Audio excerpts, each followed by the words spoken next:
Olá pessoal, sejam todos muito bem-vindos aqui no canal da Sociedade Chesterton Brasil. E hoje eu gostaria de falar com vocês especialmente, eu falei em um outro vídeo sobre a questão de eleições, política, polarização e do período onde adversários políticos podiam ser muito bons amigos porque essencialmente compartilhavam muitos elementos de uma mesma cosmovisão, e hoje nós estamos diante dessa sociedade líquida, meio amorfa em relação a filosofias e visões, cosmovisões, e cada vez mais cooptada por uma série de estímulos rápidos e assim por diante. Bom, você já deve ter ouvido isso em muitos lugares. E eu queria conversar com vocês muito rápido, falando assim sobre a questão da sacralidade na política. A sacralidade da política, porque me parece, especialmente aproveitando que nós falamos de Chesterton, que é um homem muito inglês, mas que ao mesmo tempo, alguém talvez vocês tenham ouvido essa expressão, uma coisa que eu já ouvi como crítica ao famoso político Mahatma Gandhi, certo? Alguns o querem tratar como líder espiritual. Bom, depende. Talvez ele tenha feito uma política com um tom de espiritualidade, mas para mim ele aparece como líder político, a sua conquista pela qual ele aparece nos livros de história para nós não é pela criação de nenhuma grande filosofia religiosa ou filosófica, mas pelas conquistas políticas que ele ou o seu movimento conquistaram lá na Índia, tá? Mas alguém disse que antes de Mahatma Gandhi assumir isso, ele que, se não me engano, havia estudado na Inglaterra, tinha uma edumentária, uma maneira de agir, uma maneira de vestir, de falar, mais inglesa que um inglês. Ou seja, alguns falam disso, falam que é alguma característica de pessoas de países que sofreram uma clara colonização, então tem aqueles arquétipos da nação colonizadora como seu grande ideal de vida e assim por diante. Eu sempre acho isso uma crítica válida, tá? Eu acredito que um povo, mesmo no contato com outro, a emulação, a imitação, seguir o exemplo de outro povo, outra pessoa, é algo que nós temos que fazer do nosso jeito, E aí é que as coisas ganham naturalidade. Posso olhar um amigo tendo uma determinada virtude, posso procurar imitar aquela virtude. A virtude da justiça dele não vai ganhar exatamente os mesmos contornos que a virtude da justiça praticada por mim. Coisas essenciais, mas as acidentais vão lá variar, Senão, muito provavelmente eu estou mais vivendo uma afetação do que realmente interiorizando uma virtude, tá? E essa crítica acerca de ser mais inglês que os ingleses, ela é muito boa quando nós percebemos que Chesterton, por ser muito inglês, criticava várias coisas inglesas, Então, ou seja, Chesterton era um homem que tinha um respeito claro, evidentemente, pelo Estado britânico, e esse Estado britânico incluía, evidentemente, a monarquia, a família real, o rei, e assim por diante, certo? Ele não chegou a viver o suficiente para ver o reinado da Rainha Elizabeth II, tá? Eu acho que é isso, é exatamente 1953, 52 é a ascensão da rainha, 53 eu acho que é a coroação, Chesterton morre em 36, tá? Então nessa época aí era rei, se eu não me engano, o rei vai ser rei o George VI, E, bom, de toda forma, Chesterton tinha uma noção razoável acerca da monarquia, acerca do Estado, de um razoável patriotismo e tudo mais. Porém, ele não me parece ser a pessoa propriamente que acharia a coisa mais bacana do mundo certos elementos de sacralidade que envolvem, por exemplo, as tradições da monarquia britânica, tá?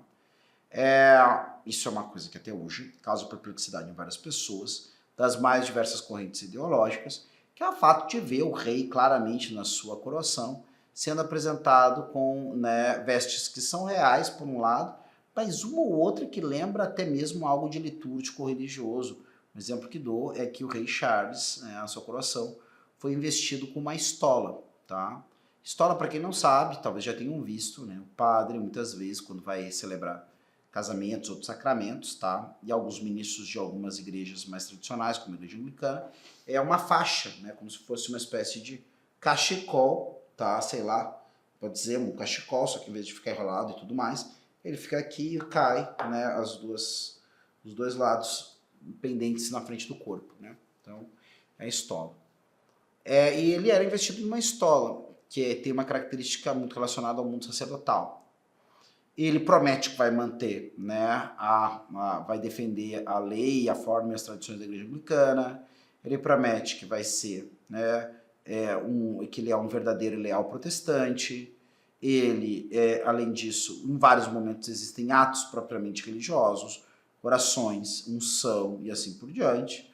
Então, a religião está metida de maneira extraordinária dentro desse cerimonial de coroação, que eu considero, na verdade, um ritual essencialmente litúrgico, tá? E quando eu falo de liturgia, eu falo no sentido amplo. Estou falando de liturgia, por exemplo, liturgia católica, né? Que no caso é evidente lá, eles são anglicanos. Ainda que teve um momento que os principais líderes religiosos, teve esse momento também, rezaram, então, pelo príncipe Charles, pelo rei Charles, entre eles o cardeal, né, St. Nicholas, que é o cardeal, o arcebispo de Westminster, que é a primeira de todas as dioceses da Inglaterra, né? Então teve esse momento. Então, vários elementos dessa coroação têm claramente o tom de um serviço religioso, tá? Agora, a pergunta que não quer calar, né, isso é adequado?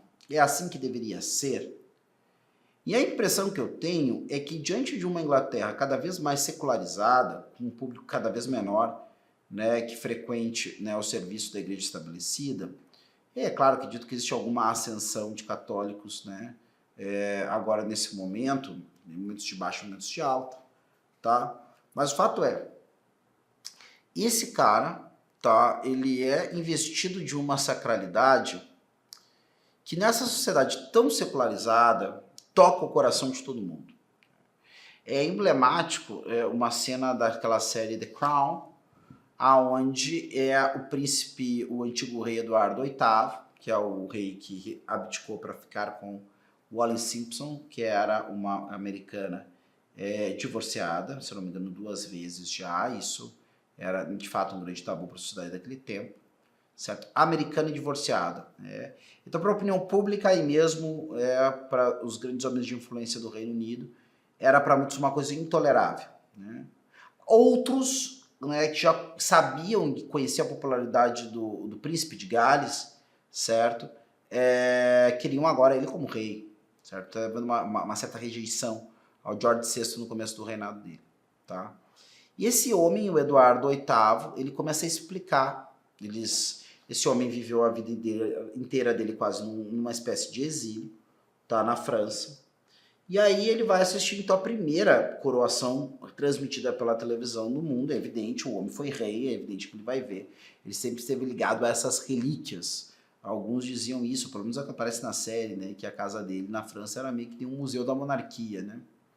Então, era um homem que sempre foi apaixonado e admirador e com grande pesar abrir mão da coroa, né? Mas bem, então, alguns podem dizer também, se for pesar fosse tão grande, ele tinha cumprido o dever dele, né? Mas bom, não julgueis, não serei julgado, nessa intenção agora aqui, tá? Mas de toda forma, esse homem vai começar a explicar, né, para as pessoas que estão ali, amigos, parentes, sei lá, que foram lá assistir, meio que nem a gente se reúne para assistir o jogo da Copa do Mundo, foram, sei lá, para assistir a primeira coroação de um monarca britânico feita ao vivo, né, na televisão. E ele começa a explicar a visão dele. O roteirista foi muito feliz, né, que ele diz assim: séculos e mais séculos, camadas e mais camadas de tradições e liturgias e hinos e orações e símbolos, até que uma menina simplória e sem graça, né, sai disso tudo, né, e o que ela é agora? É uma deusa. E quando ele fala isso, eu li há pouco tempo atrás também, né, um livro que falava da questão da sacralidade dentro do cerimonial de coroação do rei britânico. E ele falou uma coisa para mim que ficou ainda mais interessante, que ele disse assim: hoje muitos criticam, né, a falta de eficácia, ou quanto o rei pode ir lá realmente mandar e ser feito dessa e daquela forma, o quanto o rei é meramente um sujeito simbólico, não sei o que mais. E ele fez uma afirmação que eu achei interessantíssima, que ele disse assim: enquanto menos prático, enquanto menos efetivo, enquanto menos relacionado da ordem X ou da ordem Y for a figura do monarca mais poderoso, é ele como símbolo dessa unidade e desse poder, né, ao qual está a serviço da Constituição britânica. Então, ou seja, na verdade, em vez de ele estar lastimando esse papel simbólico, né, do rei, ele na verdade diz assim, olha, e para mim é pouco, podia ser ainda mais, né? Que é o melhor lugar do mundo para o monarca, ele é onde ele mais pode ajudar, aonde ele mais pode influenciar. E de fato, né, essa figura tão espiritual, quando ela desce, vamos dizer assim, dessa espécie, né, de Olimpo que criam para ela, para ir até as pessoas, o impacto dessa presença é algo que nenhum presidente ou primeiro-ministro consegue causar. Eu vi agora há pouco tempo atrás, e inclusive para mim é uma monarquia que muito pouco me aparece com os Faustos da vida que existe na monarquia britânica, mas com o terrível acidente que aconteceu, né, a terrível tragédia lá, natural da enchente, se não me engano, em Valência, ver o rei da Espanha, ver sua família metida no meio daquelas pessoas, as tocando, as abraçando, as consolando, e tu sabe que aquele ali é o rei da Espanha, né? O rei tá ali, e tu vê que ele tá com umas roupas meio, né, de defesa civil, e ele já tá meio sujo aqui, sujo ali, e ele tá fazendo uma cara de muito preocupado com aquelas pessoas. Eu não tô preocupado em, não, tu acredita que ele é sincero, ou tu acha que aquilo ali é isso mesmo? Gente, eu não sei, tá? Eu não sei. Eu, a princípio, vou dizer que sim, porque é de mau tom ficar presumindo o cinismo e a falsidade dos outros. Tá? Ainda mais alguém, né, investido da dignidade de um povo inteiro, como é o rei da Espanha. Então, se eu não faço isso, né, para um amigo, para uma pessoa que eu nem conheço, mas de pensar dele, eu sempre tento pensar o melhor de todo mundo, que dirá de alguém, né, que representa uma comunidade nacional inteira. Então, assim, para mim não interessa, eu só estou dizendo isso. Ele, como esse símbolo, né, da unidade de um país, estar agora junto das pessoas, é algo tão importante que se ele tivesse ali desgastando a figura dele, entrando em querelas, né, e questiúnculas políticas como nós temos hoje em dia, ele jamais poderia dar esse tipo de ajuda. A ajuda da presença dele dessa forma, né, jamais poderia impactar as pessoas do jeito que impacta. Tá? E aí nós entramos numa coisa que talvez seja pouco refletida, que deve haver alguma sacralidade envolvendo o Estado, deve haver alguma sacralidade envolvendo a política. De alguma forma o sagrado, né, e o secular podem se encontrar no mundo político, certo? E aí eu acredito que isso, como todas as respostas das coisas importantes, não é muito simples não. Se a gente olha o que Chesterton escreveu, entre outras coisas, né, a sua reflexão acerca do distributismo, né, que eu sempre vou considerar, pelo menos até onde eu consigo compreender, para mim é algo mais do Belloc do que dele. Tá? O Chesterton é um cara que ouve a proposição, a acolhe como algo que ele considera razoável, e de fato é. Chesterton falava, né, muitas coisas poderiam ter sido evitadas se tivesse ouvido Leão XIII na Rerum Novarum. Bom, Rerum Novarum, pontapé inicial de todo um grupo, né, de reflexões e mesmo de normativas, né, que obrigam os fiéis, tá, num campo chamado de doutrina social da igreja. Tá? O que é essa doutrina social da igreja? É uma reflexão acerca, né, dos princípios que norteiam a ação dos católicos no meio do mundo, certo? Ao agir em relação às coisas que estão no meio da sociedade. Tá? Por isso doutrina social. Ou seja, mundo da economia, mundo da política, né, e mundo das ciências, mundo do trabalho e assim por diante. Tá? Então isso. Então quando Chesterton fala claramente que ele enxergava, né, soluções que deveriam ter sido implementadas em Rerum Novarum de Leão XIII, que é o pontapé inicial da doutrina social da igreja, não tem como eu não encaixar o distributismo dentro daquilo que é, de alguma forma, uma reflexão que também tem relação com a doutrina social da igreja. Tá? Então o Chesterton, ele está dentro disso aí, certo? Bom, a doutrina social da igreja, ela é algo que não parte meramente de uma tentativa de arrazoar acerca de política e economia, né, baseado em certos critérios, bons critérios, né, mas critérios meramente científicos, meramente prudenciais, meramente econômicos. Mas ele parte, né, da revelação, a doutrina social da igreja, ela parte da revelação, ela parte dos valores, né, do evangelho, e ela parte, né, dos ensinamentos dos papas, para então fazer o quê? Né, para falar, tá, do como e com que princípios nós deveríamos orientar os nossos esforços políticos. E falar de princípios, na verdade, também é falar da salvaguarda da variedade, da multiplicidade, né, e da não uniformidade de soluções. Afinal de contas, as conjunturas sociais e políticas são das mais diversas, as conjunturas econômicas são das mais diversas, então logo o que deve acontecer propriamente é que também sejam diversas as soluções, desde que orientado por certos princípios, que esses não seriam, né, negociáveis, tá? Então, bom, se esses princípios partem do evangelho, se esses princípios partem daquela segurança que a igreja tem, né, quando aprofunda a lei natural, né, por exemplo. A lei natural, que é algo que deve ser perceptível à razão, né, da maioria dos homens, e assim por diante. Bom, existe sim espaço, e não só existe espaço, como é preciso que se tenha, né, alguma ideia de sacralidade do exercício do poder, tá?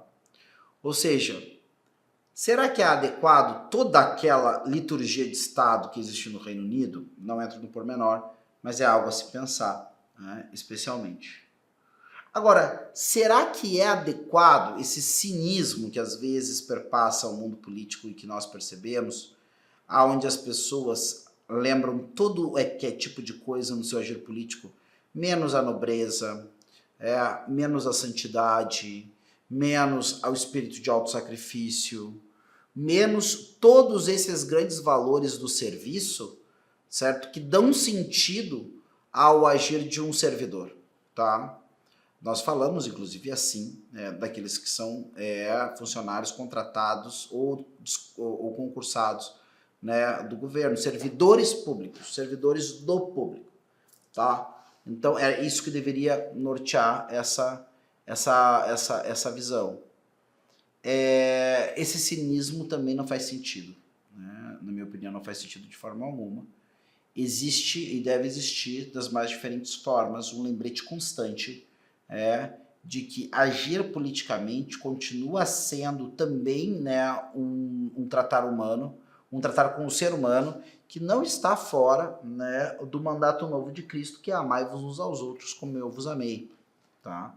Então, também isso deve figurar dentro, né, desse agir político, né, dentro do agir na coisa e na busca, né, do bem público, tá? Então parece que é muito claramente isso. Parece que essa sacralidade existe para isso. A sacralidade, né, dentro da política parece existir justamente no fato de que aquelas decisões ou aqueles projetos precisam serem propostos, nunca esquecendo o fato de que é o ser humano, né? Dotado de alma imortal, dotado de vontade, de liberdade, e eu acredito que isso não é uma coisa que dependa de grande revelação para a pessoa perceber, certo? Basta nós vermos como o ser humano se comporta ao longo da história, nós perceberemos que existe nele uma capacidade de decidir e uma capacidade de conhecer, tá? Então, em grande parte isso. Qual é os perigos? Bom, vejam vocês, o que a gente está falando aqui é de um Estado consciente do seu dever, certo? E o governo dentro desse Estado consciente do seu dever, de promover algo que tem uma finalidade maior do que meramente a questão do mero bem público. Mas é de favorecer que entre os seus cidadãos se realize plenamente um grande projeto, né, de homem e mulher madura, né, que parece estar entranhado na própria lei da sua natureza. Isso é uma coisa, certo? Agora, a grande pergunta é a seguinte: qual é a forma de governo, né? Qual é a forma de Estado que mais favorece isso, tá? E aí vai depender da experiência de cada povo e do que acontece. Necessariamente não é a monarquia que mais vai favorecer isso, Em outros contextos pode perfeitamente não ser a república. Vocês entenderam? Então, mais de um. Né? Só que, mais do que nunca, hoje se precisa ter claro de que não se conseguirá, de forma alguma, fazer que a política atenda, né, ao seu grande objetivo, né, aos grandes e melhores objetivos dela, né, se ela tiver diante do seu horizonte um fechamento transcendente. Essa aqui é a grande colocação, certo? E perfeitamente, esse fechamento transcendente pode acontecer, inclusive, em comunidades que têm muitos elementos simbólicos envolvidos nela, porque, relembrando, simbolismo não significa nem sacralidade, simbolismo não significa piedade, simbolismo é só simbolismo. Tá? E, inclusive, pode ser prejudicial, certo? É mais prejudicial, talvez, o simbolismo esvaziado, porque dá uma noção de abertura ao transcendente que não existe, que até mesmo, né, esse cinismo que pelo menos escancara que as pessoas que estão ali diante daquele processo, né, não têm, né, nenhuma preocupação, nenhuma especial orientação, né, em termos de abertura ao transcendente, ao que vai além, a Deus, a vida após a morte, essas coisas, nas decisões que tomam. Agem como se nunca fossem morrer, ou então agem como se depois da morte não viesse mais nada. Né? E eu vou ficando por aqui, pessoal. Agradeço muito a todos que estiveram conosco. Não deixe de compartilhar esse vídeo com quem você sabe que gosta desse tipo de conteúdo. Curtir, marcar o sininho se ainda não marcou e inscrever-se aqui no canal da Sociedade Chesterton Brasil. Não deixe de conhecer a livraria, né, da Sociedade Chesterton Brasil, que deve estar, né, indexada aqui embaixo, em algum lugar, um link, ou você pode colocar a Sociedade Chesterton Brasil lá, livraria, store, assim por diante. Você vai sempre ter alguma coisa em promoção, algum lançamento, alguma coisa que vale a pena ler, adquirir para conhecer, ler Chesterton. Eu vou ficando por aqui, até a próxima. Tchau, tchau.